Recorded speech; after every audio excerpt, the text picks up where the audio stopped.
अल्हम्दुलिल्लाहि वकफ़ा वसलामुन अला इबादिहिल्लज़ीना इस्तफ़ा अम्मा बअद फ़क़द क़ाल अल्लाहु तबारक व तआला फ़िल क़ुरआनिल मजीद वल फ़ुरक़ानिल हमीद अऊज़ु बिल्लाहि मिनश शैतानिर रजीम बिस्मिल्लाहिर रहमानिर रहीम।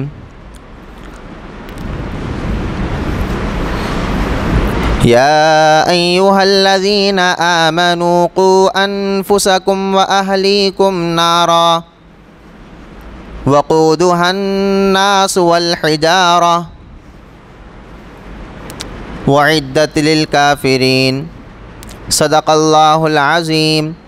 वक़ाल अन्नबिय्यु सल्लल्लाहु अलैहि वसल्लम मुरू औलादकुम बिस्सलात वहुम अबनाउ सब'i सिनीन वज़रिबूहुम अलैहा वहुम अबनाउ अशरि सिनीन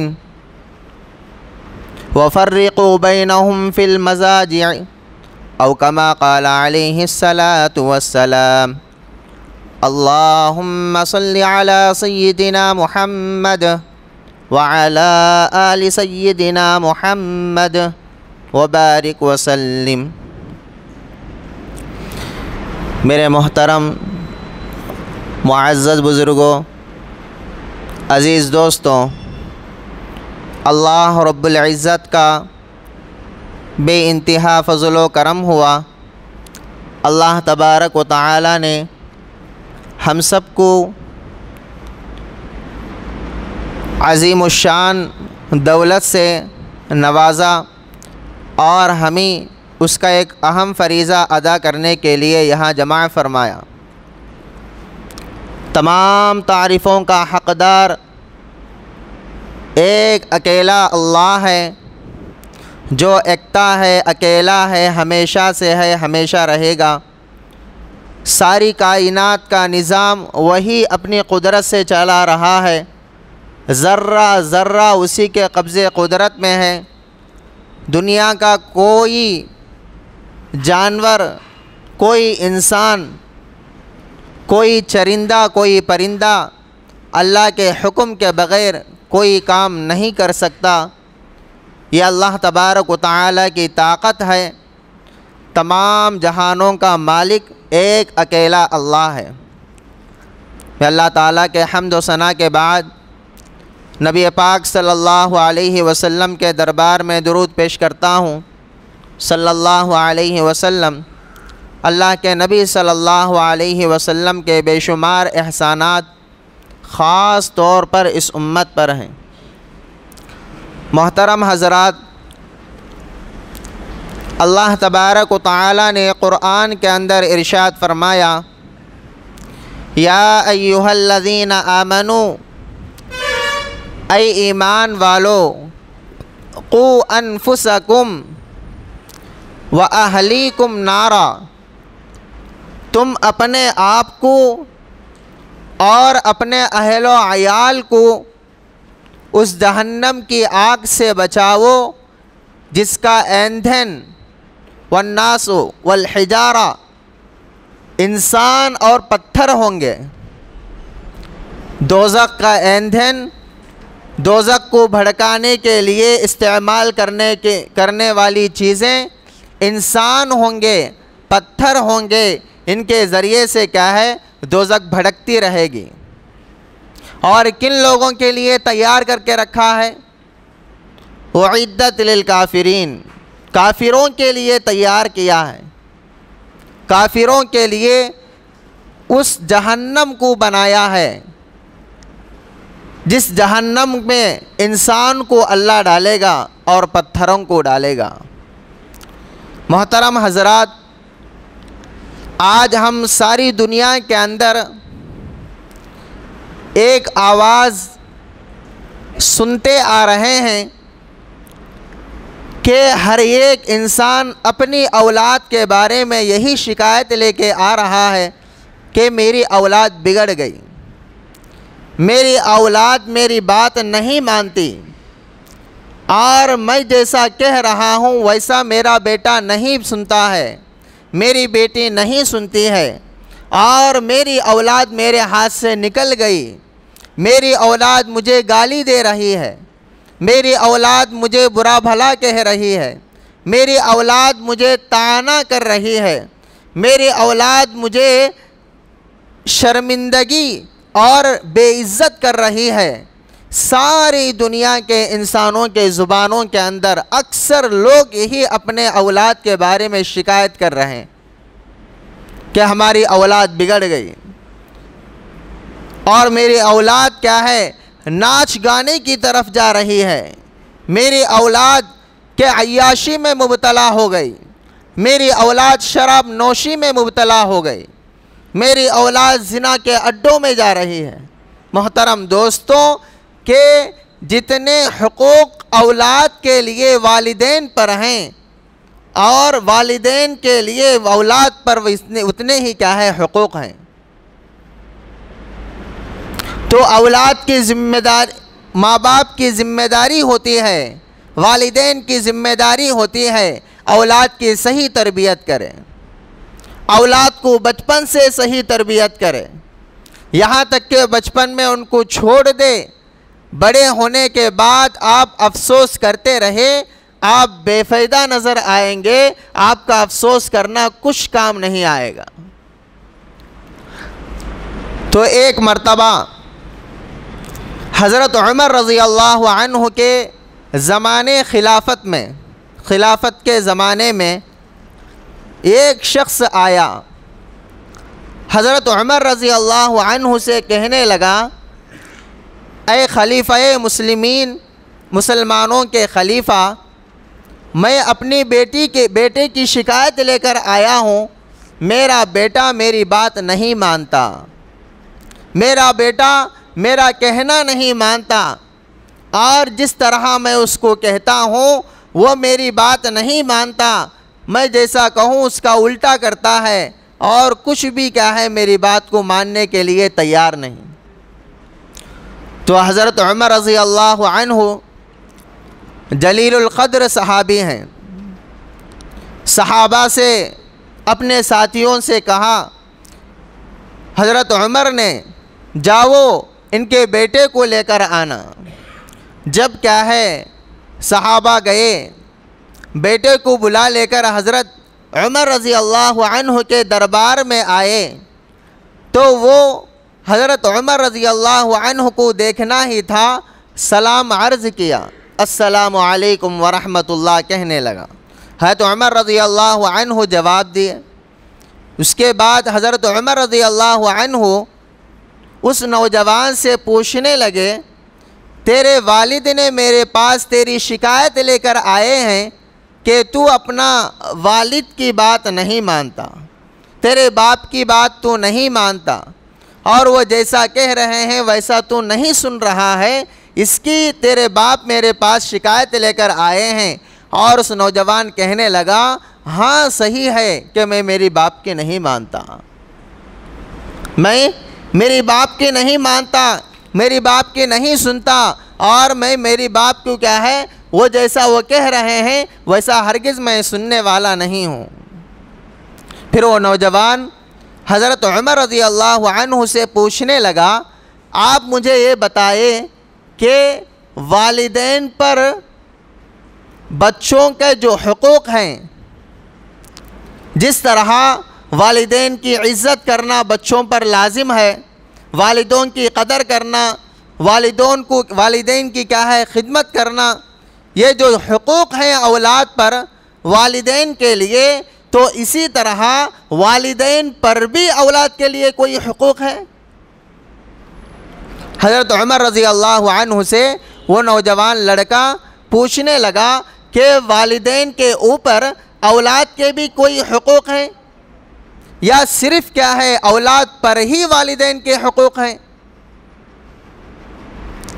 अल्लाह तबारक व तआला ने कुरान के अंदर वालिदैन के हुकूक को बताया। वालिदैन के सामने उठने का तरीक़ा, बैठने का तरीक़ा, बातचीत करने का तरीक़ा, और उनको इज़्ज़त देने का तरीक़ा, और उनके साथ कैसा पेश आना, उनकी आवाज़ से बुलंद आवाज़ नहीं निकालना, ये पूरे चीज़ें कुरान के अंदर क्या है अल्लाह ने इरशाद फरमाया। तो जिस तरह वालिदैन के ऊपर हमारे हुकूक़ हैं, तो औलाद के भी क्या है वालिदैन के कोई हुकूक़ हैं, और औलाद वालिदैन आकर औलाद की क्या है कैसा हुकूक़ अदा करे, क्या क्या हुकूक़ हैं। तो हज़रत उमर रज़ी अल्लाह अन्हु ने कहा कि औलाद पर वालिदैन पर औलाद के 3 हुकूक़ हैं। सबसे पहला हक़ ये है कि जब आदमी शादी की उम्र में पहुंच गया तो औलाद के सिलसिले में ये बात आई है कि वालिद क्या है, जब आदमी शादी की उम्र को पहुंच गया तो अच्छी लड़की से वो निकाह करे, पाक दामन औरत से निकाह करे, और बाइज़्ज़त और शराफत ख़ानदान वालों से निकाह करे, और ऐसी औरत से आप निकाह करें वो दीनदार हो, और ये अपने जहन के अंदर सोच कर उससे निकाह करे कि ये दीनदार है, ये कुरान पढ़ी हुई है, ये आलिमा है या हाफिज़ा है या और कोई क्या है अच्छे ख़ानदान की औरत है, तो मेरे नस्ल से पैदा होने वाली औलाद भी इसके तरबियत से नेक बनेंगे, अच्छे बनेंगे, इसकी सही तरबियत होगी मेरे बच्चों के लिए। इस सोच समझ कर क्या है अच्छी औरत को ढूंढ ढूंढ कर क्या है उससे निकाह करे। आज निकाह जो कर रहे हैं माल की निस्बत पर क्या है निकाह हो रहा है। जहां मालदारी नज़र आती है, खूबसूरत हो या ना हो, और हुस्न जमाल हो या ना हो, और उसके अंदर दीनदारी हो या ना हो, वो नमाजी हो या ना हो, या हाफिज़ा हो या ना हो, आलिमा हो या ना हो, मालदार है तो बस के इसका माल मेरे लिए काफ़ी है, लाके क्या है निकाह में अब शामिल कर लेते हैं, लाके निकाह में शामिल कर लेते हैं, उससे निकाह कर लेते हैं। बाद में ज़िंदगी बिगड़ जाती है, औलाद भी उसकी नाफरमान निकलती है, इसलिए कि औरत खुद क्या है नाफरमान है, लड़की खुद क्या है नाफरमान है, लड़की बेनमाजी है, और लड़की क्या है बेसौम है, रोज़ा ना रखने वाली है, लड़की गीबत और चुगली करने वाली, झूठ कहने वाली है, तोहमत लगाने वाली है, बुरी खसलतें वाली है। ऐसी औरत को अगर आप अपने निकाह में लेकर आएंगे तो आपकी औलाद नेक बनेगी, आपकी औलाद क्या है अच्छी बनेगी, आपकी औलाद आलिम बनेगी, आपकी औलाद नमाजी बनेगी, आपकी औलाद आपके आंखों की ठंडक बनेगी, यह हरगिज़ नहीं बन सकती। इसीलिए हज़रत उमर ने औलाद के ऊपर यानी वालिदैन के ऊपर औलाद के बारे में जो हुकूक़ हैं, 2-3 हुकूक़ में से पहला हक़ जो बताया है वो ये है कि अच्छी औरत से निकाह करे, इस नीयत से कि अगर मैं जिस औरत से निकाह कर रहा हूँ ये दीनदार है तो इसके पेट से जो बच्चा पैदा होगा ये भी दीनदार निकलेगा, इस नीयत से उससे निकाह करे, ढूंढ ढूंढ कर निकाह करे, पाक दामन औरत से निकाह करे, बाहया औरत से निकाह करे, बापर्दा औरत से निकाह करे। और दूसरा हक़ अल्लाह के हज़रत उमर रज़ी अल्लाह अन्हु ने ये बताया, जब क्या है बच्चा पैदा हो जाता है तो बच्चे को क्या है अच्छा नाम रखे। आज नामों की भी कमी है हमारे अंदर कि जब बच्चा पैदा हो जाता है तो ज़माने जाहिलियत से जो नाम चले आ रहे हैं वही नाम, उसका तरीक़ा और उसका नाम का तर्जुमा भी नहीं मिलता, ऐसे नाम रख रहे हैं। तो नाम रखने में चंद चीज़ों को सामने रखे कि मैं मेरी औलाद को, मेरे बेटे को, मेरी बेटी को जो नाम रख रहा हूँ और जो अल्लाह के वली का नाम रख रहा हूँ, सहाबा का नाम रख रहा हूँ, सहाबिया का नाम रख रहा हूँ, वैसे ही सिफात इसके अंदर पैदा हो। इन नियतों से नाम को ढूंढ ढूंढ कर अच्छे नाम को तलाश करके अपने बेटे को रखे, अपने बेटी को रखे।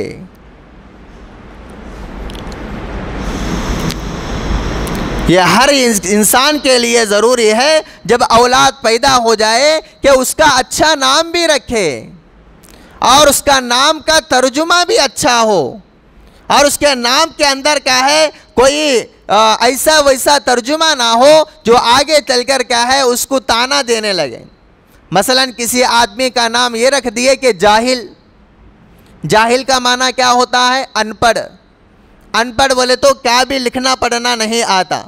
बचपन से उसको जाहिल जाहिल जाहिल कहते हुए जो नाम के सिफात हैं, जो असरात हैं, वही उसके अंदर आ जाएंगे। वो जाहिल कहता कहता कहता एक ऐसा वक्त आएगा सही जाहिल बन के रहेगा।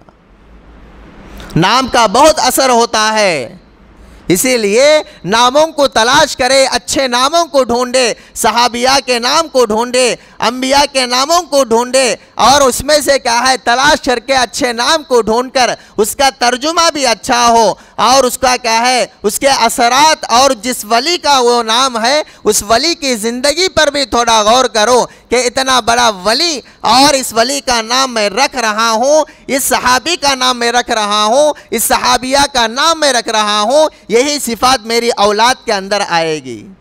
वैसा ही मेरा बच्चा मेरा अल्लाह वाला बनेगा, सहाबियात के असरात इसके अंदर पैदा होंगे। इसीलिए क्या करना है, अच्छे अच्छे नामों को ढूंढकर अपनी औलाद को रखना।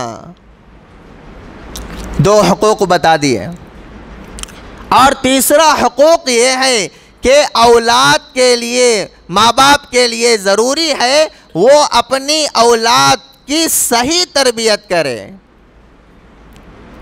इल्म की तरबियत करे, रहनुमाई के रास्ते की तरबियत करे, हिदायत के रास्ते की तरबियत करे। और जिस तरह आज हम सुनते आ रहे हैं अल जन्नत तहत अक़दामिल उम्महाती, माँ के कदमों के नीचे जन्नत है और जन्नत अपनी यानी माँ के लिए जन्नत जो है वो अपने औलाद है, अपनी औलाद को जन्नत बनाएगी, वो खुद जन्नत में जाने वाली बनेगी। ये कब बनेगी? जब वालिदैन की तरबियत से क्या है और औलाद क्या है सही नेक होंगे, उस वक्त क्या है खुद जन्नत में जाने का मुस्तहिक और अपने वालिदैन को भी जन्नत में ले जाने वाले बनेंगे। आज तरबियत का तो कोई ख्याल ही नहीं। अपने बच्चों के बारे में जब बच्चा पैदा हो जाता है उसके बारे में ये क्या है, ये सोच रखते हैं मेरे बेटे को मैं इंजीनियर बनाना, मेरे बेटे को मैं डॉक्टर बनाना, मेरे बेटे को फलां साइंटिस्ट बनाना, मेरे बेटे को क्या है बड़ा ओहदे वाला बनाना। कोई ये नहीं सोचता कि मेरे बेटे को आलिम बनाना, मेरे बेटे को नमाजी बनाना, मेरे बेटे को दीनदार बनाना, मेरे बेटे को हज़रत अली के जैसा बनाना, मेरे बेटे को हज़रत उस्मान के जैसा बनाना, मेरे बेटे को हज़रत उमर के जैसा बनाना, मेरे बेटे को हज़रत अबू बकर के जैसा बनाना और मेरे बेटे के अंदर अल्लाह के नबी के पूरे अच्छे अखलाक आ जाए, ऐसा मैं उसकी तरबियत करना। कोई सोचने वाला आज दुनिया के अंदर नज़र नहीं आ रहा। इक्के दुक्के क्या है अपने जो दीनदार घरानों के हैं वो तो सोचते हैं अपने औलाद के बारे में कि मेरी औलाद क्या है नमाजी बन जाए, मेरी औलाद क्या है अच्छी बन जाए, मेरी औलाद क्या है और अल्लाह को राज़ी करने वाली बन जाए और मेरी औलाद क्या है मेरी आंखों की ठंडक बन जाए। ये सोचकर क्या है तरबियत करते हैं। लेकिन अक्सर लोगों का ये जहन के अंदर ख्याल आ रहा है कि लोग क्या है अपने अपने बच्चों को डिग्री वगैरह और डॉक्टर वगैरह बनाने के चक्कर में लगे रहते हैं, लेकिन उसकी आखिरत बर्बाद हो रही है। कुछ भी परवाह नहीं, कुछ भी परवाह नहीं।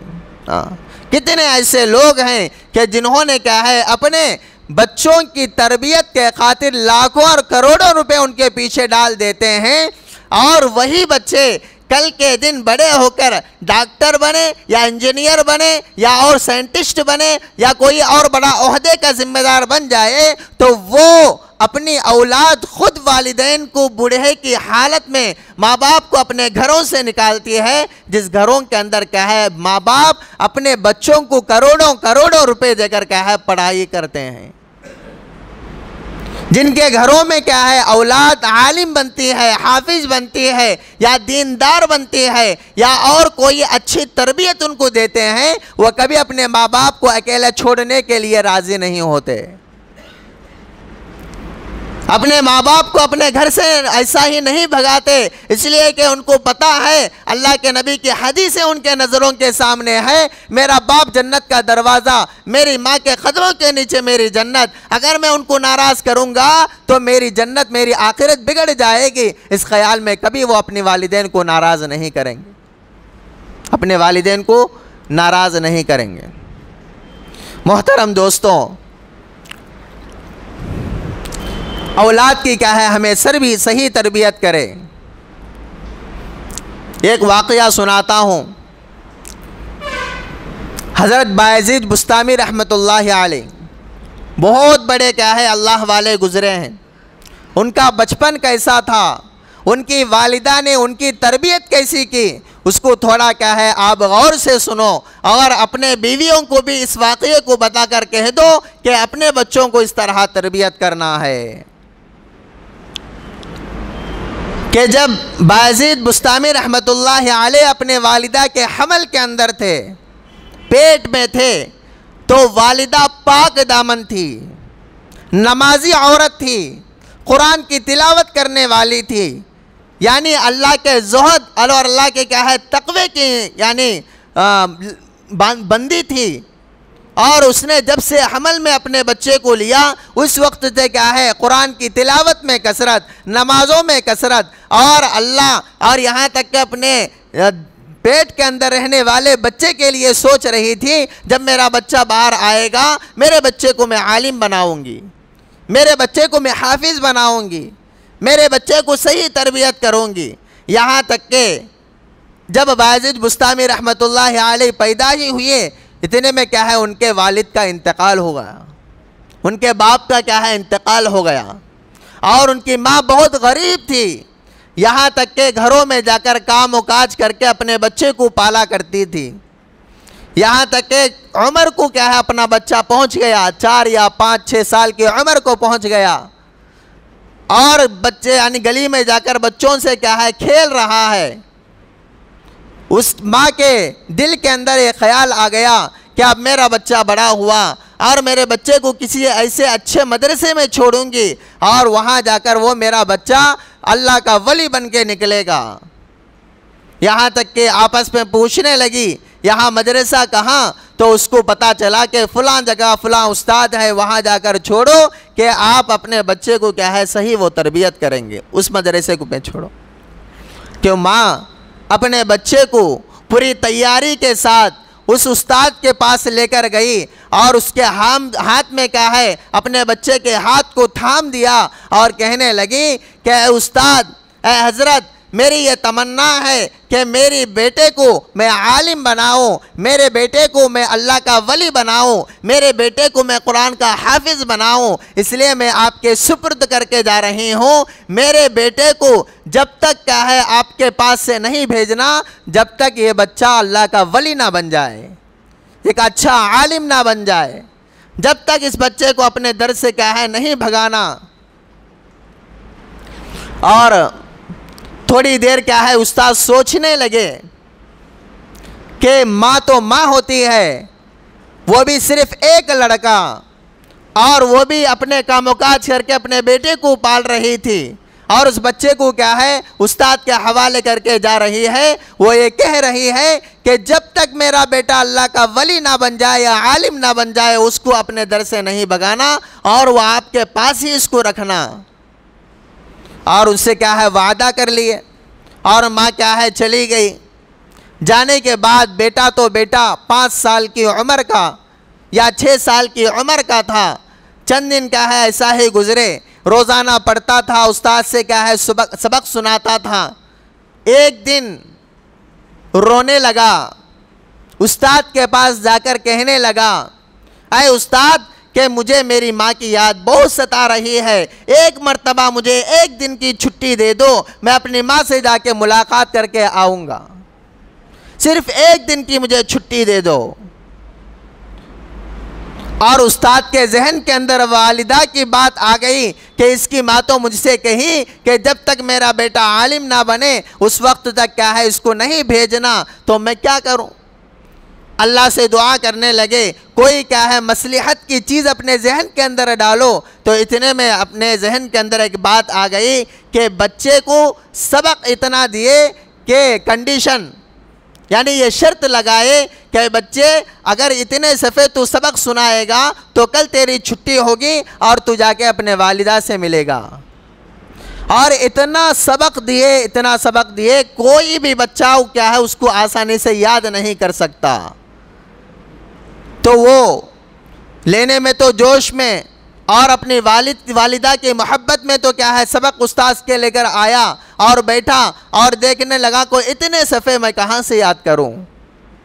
रोज़ाना 2 या 3 सफ़े याद करके सुनाता था, लेकिन इतने सफ़े मुझे कहाँ से याद हो जाएंगे। इतने में वो कुरान को मूछा और अल्लाह के दरबार में हाथ उठाया और अल्लाह से दुआ करने लगा, ऐ अल्लाह तू जानता है मैं एक यतीम लड़का हूँ और तू जानता है मैं एक यतीम माँ का एक लड़का हूँ और मुझे मेरी माँ की याद बहुत सता रही है और मेरे दिल बेचैन है और मेरा दिल टूटा हुआ है। मैं एक मर्तबा मेरी माँ को देखूं और इसकी तमन्ना मेरे उस्ताद के पास लेकर गया और उस्ताद ने मुझे सबक की शर्त लगाई और इतना बड़ा सबक मुझे याद नहीं होता। तो गफूरुर रहीम है, तो गफ़ार है। बस अल्लाह की तारीफ़ करने लगा, अल्लाह से दुआ करने लगा कि तू ही मुझे क्या है सबक याद दिला दे। और दुआ करा और दुआ करने के बाद, दुआ से फारिग होने के बाद सबक के लिए बैठा।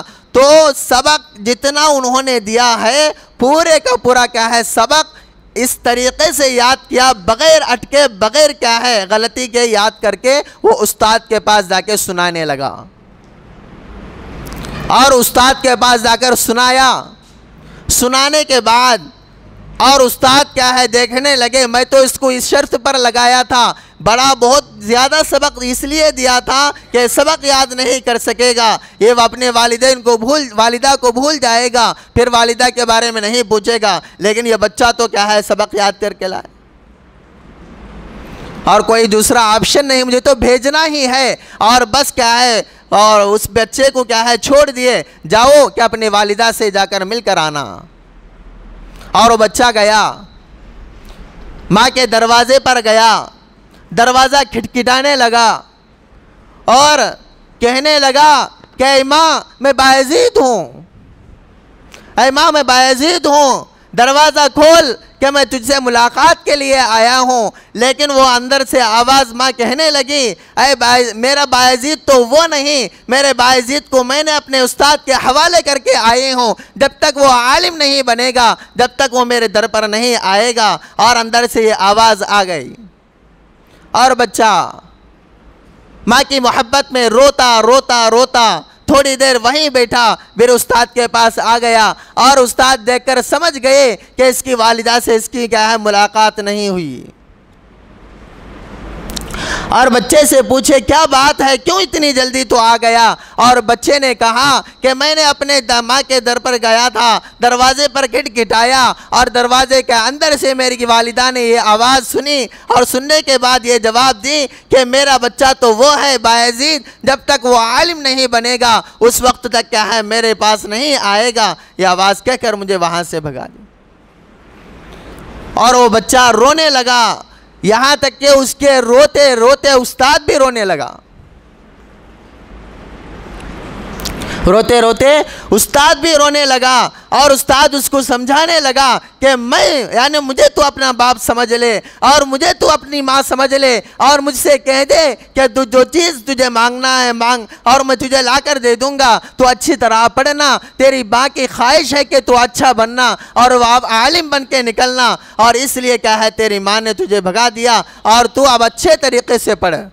यहाँ तक के 6 साल की उम्र में उसको यहाँ वहाँ छोड़ कर गए थे। 16 साल तक वो क्या है अपने उस्ताद के पास रहा, आलिम बन के जब क्या है बाहर निकला आलिम बन के जब बाहर निकला और निकल कर कहने लगा, अपने उस्ताद से कहा कि अब मैं जाऊंगा अपनी वालिदा से क्या है मुलाकात करूंगा, अपनी वालिदा को मैं मिलूंगा और वालिदा के क्या है आप इसके लिए दुआ करो कि मेरी वालिदा सही सलामत रहे। और गया बच्चा और जाकर अपनी वालिदा के यानी घर पर गया, दरवाज़ा खटखटाया और माँ मैं यानी बायजीद हूँ, बस एक ही आवाज़ पर माँ दौड़ती हुई आई और दरवाज़ा खोल कर क्या है अपने गले से अपने बेटे को लगाई। और ये तमन्ना और ये मेरा इनके अंदर क्या है दिल के अंदर एक तमन्ना थी, मेरा बेटा अल्लाह का वली बने, मेरा बेटा आलिम बने। आज मुझे क्या है अल्लाह यानी अल्लाह के फजल से मुझे एक आलिम बेटा मिल गया और खुशी खुशी अपने बेटे को बिठाई, बेटा थोड़ी देर बैठ जाना, मैं तेरे लिए क्या है मीठी चीज़ क्या है बना के लाऊंगी। मोहतरम दोस्तों, तो वालिदैन की तरबियत जैसी होती है वैसा ही क्या है औलाद निकलती है। अगर वालिदैन की सही तरबियत ना हो तो औलाद भी बिगड़ी हुई निकलती है। और उसके बाद वाक़या चल रहा था, हज़रत उमर रज़ी अल्लाह अन्हु के सामने वो बच्चा शिकायत करने लगा कि मेरे यानी 3 हुकूक जो बताए हैं, पहला हक़ तो ये है कि अच्छी औरत से उसका निकाह हो, दूसरा हक़ तो ये है कि अपनी औलाद को अच्छा नाम रखे, और तीसरा हक़ तो ये है कि अपनी औलाद को क्या है नेक सालिह बनाए। और उसके बाद वो बच्चा शिकायत करने लगा, है हज़रत उमर, है अमीरुल मोमिनीन, ये जो 3 चीज़ें आपने बताया है एक चीज़ भी मेरे वालिदैन के अंदर नहीं। मेरी माँ जो मुझे जनी है और वो बदनाम औरत है, वो जिनाकार औरत है, ऐसी औरत से इसने निकाह किया और इस औरत के बारे में सारी यानी लोगों के दरमियान में चर्चा है, यह औरत तो क्या है बहुत बुरी है। पहली शर्त थी, पहली क्या है हक था, मेरी क्या है माँ ही बराबर नहीं।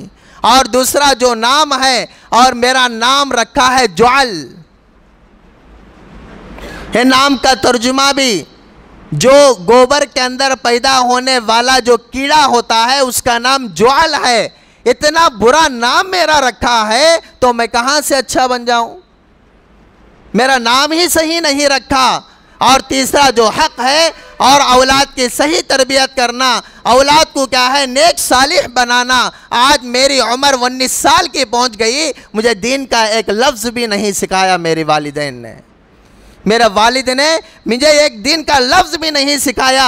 ना मुझे क्या है अल्हम का सूरा आता है, ना मुझे कलमे तोयबा आती है, ना मुझे क्या है नमाज पढ़ना आता है, कोई चीज़ मुझे मेरी वालिद ने नहीं सिखाया। तो अब बताओ कि मैं मेरी वालिद का ना मेरी वालिद का यानी बात मानूं, क्या उनकी फरमाबरदारी करूं, वो जैसा कहे मैं उसे सुनूं। तो उसके बाद हज़रत उमर रज़ी अल्लाह अन्हु जलीलुल क़द्र सहाबी और उस औलाद को तो क्या है बाहर कर दिए और उससे कहे कि बाद में आना दीन सीखने के लिए। और जो वालिद सामने खड़ा था बच्चे की शिकायत लेके आया था, इतना डांटे इतना डांटे इतना डांटे, बहुत बुरी तरह से डांटे। तू सीधा नहीं तो तेरे बच्चे कहाँ से सीधा हो जाएंगे। आज माँ बाप सीधे नहीं, माँ बाप क्या है क्या अपने बच्चों की सही तरबियत नहीं कर रहे हैं। माँ बाप क्या है अपने बच्चों को क्या है ऐसा छोड़ दिए, आवारा गर्दी में छोड़ दिए, और बड़े होने के बाद अफसोस करते हुए आ रहे हैं मेरी औलाद बिगड़ गई। कहाँ से सुधरेगी आपकी औलाद। आप खुद सीधे नहीं, आप खुद अपने बच्चों की सही तरबियत नहीं करें तो वो कहाँ से आपके नेक बन जाएंगे, वो कहाँ से आपके मददगार बन जाएंगे, वो कहाँ से वो आपके आंखों के ठंडक बन जाएंगे, हरगिज़ नहीं बन सकेंगे। इसलिए चाहिए जो 3 चीज़ें 3 हुकूक बताया हूँ, अपने औरतों से भी जाके कह देना कि 3 हुकूक अपने औलाद के लिए ज़रूरी है, वरना जिस तरह औलाद बे तरबियती जहन्नमी हो रही है वैसा ही वालिदैन क्या है जहन्नम में जाएंगे औलाद की तरबियत ना करने की वजह से। अल्लाह तबारक व तआला से दुआ है अल्लाह ताला हम सबको अपने औलाद की सही तरबियत करने की तौफीक नसीब फरमाए, और औलाद को चाहिए कि औलाद अपने वालिदैन के हुकूक को अदा करने की और उनकी सही खिदमत करने की तौफीक नसीब फरमाए। आमीन। वाखिर दावाना अनिल हम्दुलिल्लाहि रब्बिल आलमीन।